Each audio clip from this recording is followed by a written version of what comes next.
ঠিক আছে? তো এই রকম যে সমস্যাগুলো যাদের রয়েছে এখনকার জেনারেশনের মধ্যে দেখতে পাচ্ছি কি আমরা নতুন জেনারেশনে মানে 20 বছর 25 বছর ছেলেরা মেয়েরাও কিন্তু এই সমস্যা নিয়ে ভুগছে।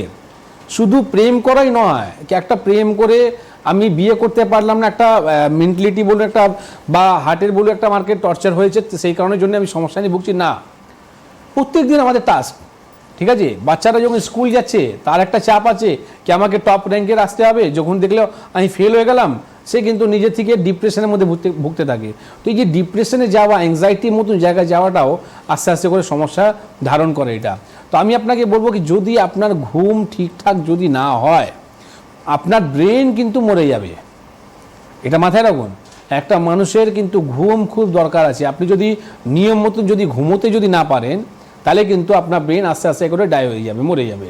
তো আপনার যখন দেখবেন কি এরকম সমস্যা তৈরি হচ্ছে আপনি কি করবেন, সিটি স্ক্যান করাবেন, আপনি সমস্ত রিপোর্টগুলো দেখবেন কিন্তু রিপোর্ট সব ওকে আছে, ঠিক আছে? কিন্তু কোনো একটা জায়গা মিসিং থাকে সেখানে, যেটা ব্রেন কাজ করতে আস্তে আস্তে করে বন্ধ করছে। আপনি নিজে ফ্যামিলিকে ভুলে যাচ্ছেন, আপনি সব কিছু আস্তে আস্তে আপনার মেমোরিগুলো লস হতে যাচ্ছে।